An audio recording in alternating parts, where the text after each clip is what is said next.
Hi everybody, it's Christina from Adventures in Polished Land, and today I am really excited to share with you my top 5 reads of 2025. This year, just like last year, I read 5 books that I gave a full 5-star rating to, so I'm going to share with you my top 5.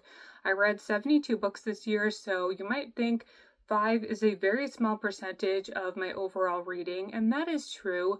But I only give a book 5 stars if it is a perfect book to me and that there is nothing at all about the book that I would change, or there's nothing at all about the book that I disliked. So it is a very high threshold to meet. And so you will know that these top 5 books that I recommend to you, I absolutely loved, and I think they should be either required reading or they might be for a specific audience, but I think those people will definitely enjoy the book. But just as I did last year, I want to share with you my honorable mentions. So I have a list of 12 books that I rated 4.5 stars. So these are books that I absolutely loved, but there was 1 or 2 minor things about each book, and I couldn't give it a full 5 star. So I'm going to run through that list pretty quickly. You might see me looking down at my list, and I will tell you what those books are. I will also leave a list in the description box below of the author and the title, and I will have a link to bookshop.org, which is an affiliate link, so you can learn more about the books there if you're interested in just learning about them or purchasing as well. So let's go ahead and move into my honorable mentions. These are all of the books that I gave 4.5 stars to. We have The Vanishing Half by Bennett. More Happy Than Not by Silvera. This was also a reread for me, and I rated it higher upon the reread. How I Became a Famous Novelist by Hely. P.S. Longer Letter Later by Anne M. Martin and Paula Danziger. This was a reread from my childhood. The Man in the Wooden Hat by Jan Gardam. This is the second book in the Old Filth trilogy. Ghost Girl Banana by Wharton. The Halloween Tree by Bradbury. Christine by Stephen King. Baba Dunja's Last Love by Alina, Bronsky. Will Prescribe You a Cat by Syou Ishida. The Glass Castle by Jeannette, and Home Fire by Kamila, Shamsie. Now let's get into my 5-star reads of 2025. I'm sharing these in chronological order from when I read them throughout the year, so I don't have them ranked or anything like that. Let's go ahead and jump right in. First up is Know My Name by Chanel Miller. This is a nonfiction book. This is Chanel's memoir. She is known as being the victim and survivor of Brock Turner, the Stanford swimmer who assaulted her while she was unconscious at a college party. This book is so powerful and moving. I really commend Chanel not only for putting herself out there, because with this memoir, as you can guess by the title, she used to be anonymous, but she's saying to everybody, you should know my name and here's why. And she chronicles what it's like going through an assault, not only the physical repercussions, the emotional repercussions, but also what the criminal justice system is like, and her battle for years to end up with an outcome that was really not justifiable in the end. This book is so powerful. It should be required reading for everyone. It is very challenging to read, but I think it's worth that challenge because you really learn what people like her go through, and she writes it in such an incredible way. Obviously, I wish that Chanel never went through such a horrific event in her life, but because of that event, she was able to write this book for us when she didn't have to. But I'm amazed at her writing style. She is an incredible writer. I am so impressed with how she crafts every single sentence, every single paragraph. It's full of meaning and emotion, and she really helps the reader understand why we need to fix the criminal justice system, especially when it comes to SA survivors. I am not a big nonfiction reader, and if you aren't either, I still recommend reading this book. She just writes in such a captivating way. You will learn so much. You will be angry, you will be impassioned, and I think you will have a lot of empathy for people like Chanel who deal with these horrible assaults all the time in our country and beyond. So I highly recommend this book. It is worth the difficult read. Moving on to fiction, we have The Interestings by Meg Wolitzer. This was published in 2013, and it was really popular on BookTube for quite a while. You would see this colorful spine and cover in so many people's videos in the background, and I found a pre-owned copy at the thrift store and decided to finally pick it up. This book follows a series of friends. They meet as teenagers at a performing arts camp in Massachusetts in the summertime, and then the book follows them for the next several decades of their lives as they remain friends or not, and they grow and change together. What I found very powerful about this book was the conversation surrounding socioeconomic status. Most of our characters are very well off financially, but we have one character in particular who is not.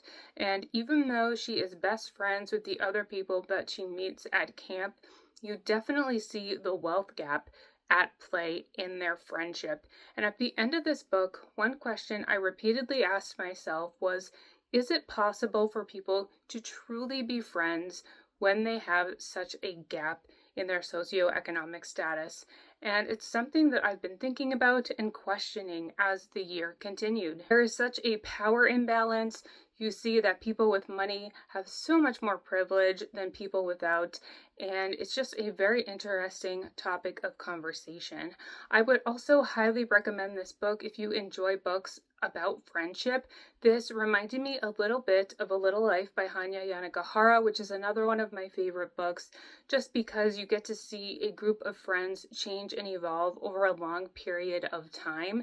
This book is very powerful. It also deals with difficult topics, but for me, I think that really heightened the intensity of the novel. And for such a long book, I never felt like this book was long.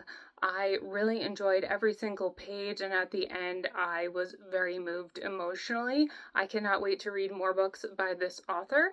And if you also like contemporary tales following friendships, I definitely recommend this one. My next 5-star read is a dystopian novel. It is Prophet Song by Paul Lynch. This takes place in a near future Ireland.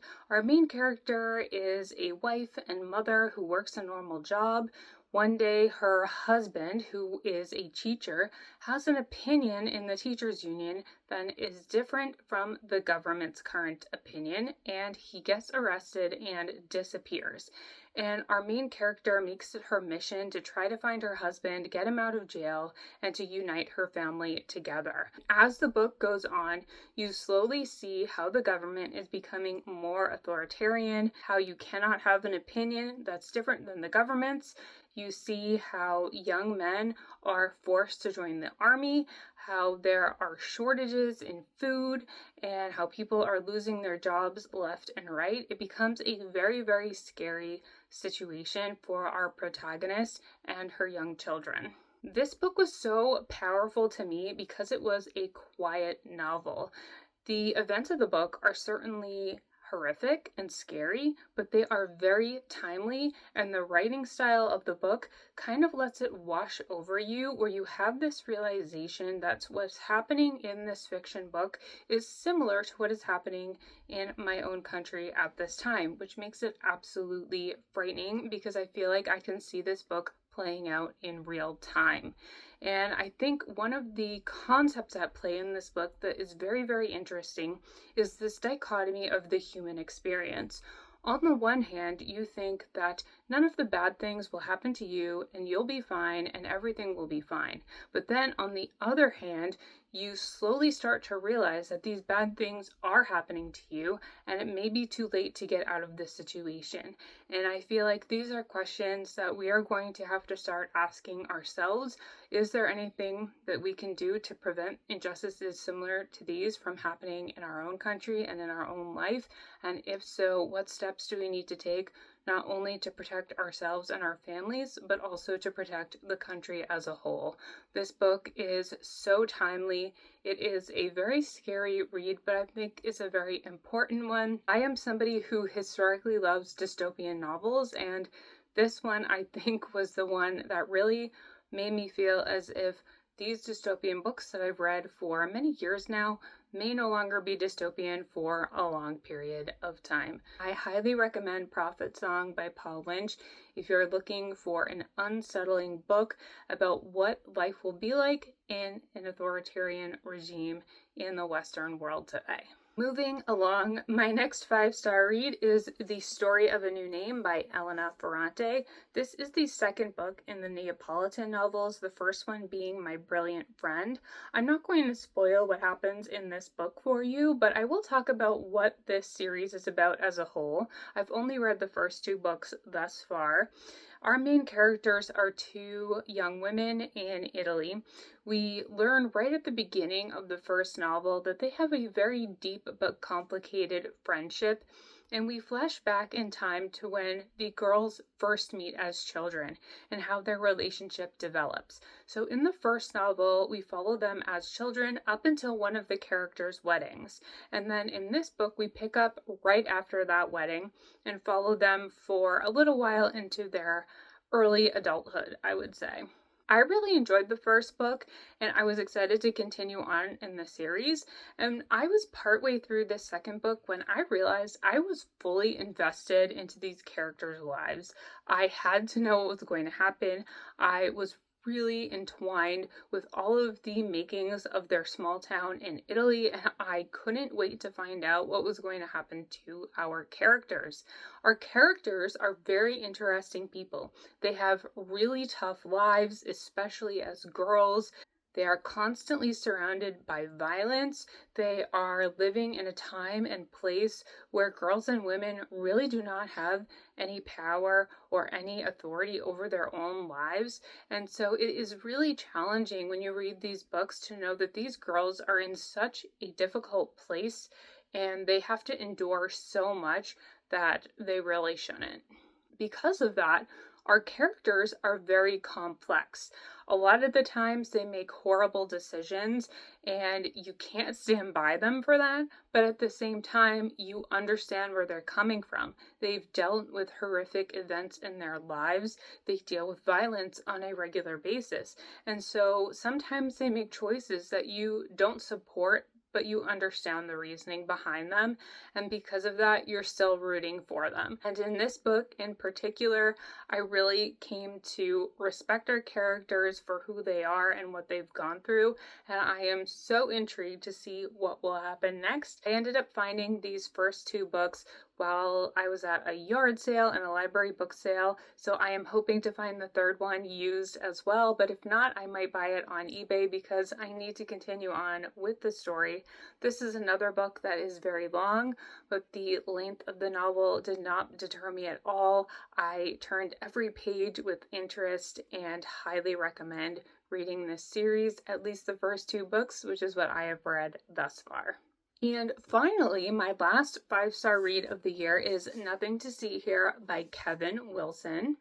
This is my second book by Kevin Wilson. I also read Perfect Little World, and both of those books I've given a full 5-star rating to. I think he is an author that I really need to focus on moving forward because I absolutely love his writing style. In this book, we're following a young woman, Lillian, who's kind of down on her luck. She is working multiple part-time jobs just to try to pay her bills, and she gets an opportunity from one of her old friends to take care of this friend's stepchildren. And the only thing about these stepchildren is that they catch on fire.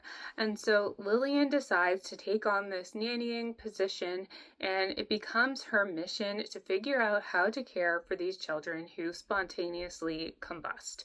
And as you might imagine, it is a big challenge, but one that she faces head on and creatively. I absolutely love Kevin Wilson's writing. It is so captivating. It pulls you right in. You never want to put the book down. You constantly want to be reading his words, but the words are not too simple. I think that's a very difficult line for an author to toe with writing that is both entrancing but not too basic. Because if a book is overly complicated, that might be a barrier for a lot of readers, but if a book is too basic, it's not going to be well written and it's not going to really capture the emotions of the story. Kevin Wilson is doing this excellently. I highly recommend this book if you like books about found family, if you like books with a little bit of magic thrown in, such as the spontaneous combustion. This book also deals with that conversation surrounding socioeconomic status because Lillian's friend is extremely wealthy and has a lot of privileges that she does not have. And so there are so many factors in this book that make it a great book for me, and I look forward to discovering what else Kevin Wilson has to offer because I am 2 for 2 with him. Let's go for 3 for 3. So that wraps up my top 5 reads of 2025 along with my honorable mentions. As I said, I will link all of these books in the description box for you. I would love to know what your favorite books of the year were because I'm always adding to my books to read list. I hope you are having a great end to your 2025 and I will see you again in 2026. Bye!